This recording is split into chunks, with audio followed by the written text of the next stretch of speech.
Pole sana kaka. Asante.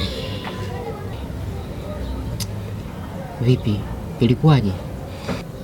Majuzi ndugu yangu, wakati narudi kisa pale kwenye daraja cha Mzee Malando.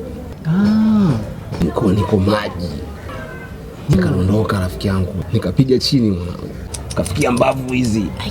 Piga mbavu za kulia. Nikafikia na kichwa. Uwezi amini nilikata moto pale pale. Toba. Yaani nakuja kuzinduka mimi niko zangu hospitali. Sijui nimepelekwa na nani? Sijui ile kajifikaje.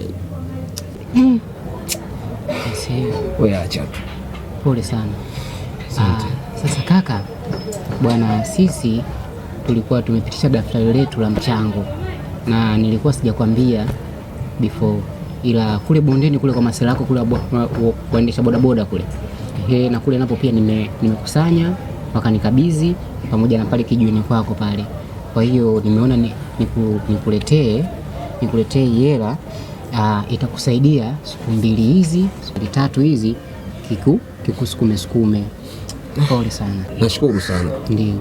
Na pia kawape shukrani zangu za dhati wote waliochangia katika hili. Hakika Mwenyezi Mungu atawalipa na atawafungulia milango ya riziki zao. Inshallah. Si yake Mungu, kweli nimeamini kitu. Leo hii unamjua Mwenyezi Mungu baada ya matatizo. Rosta. Nimebadilika sana. Nimetambua nini thamani yangu mimi na thamani ya watu wengine.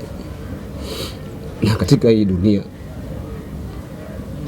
sisi bila Mwenyezi Mungu si lolote, si chochote kwake. Sawa. Nashukuru.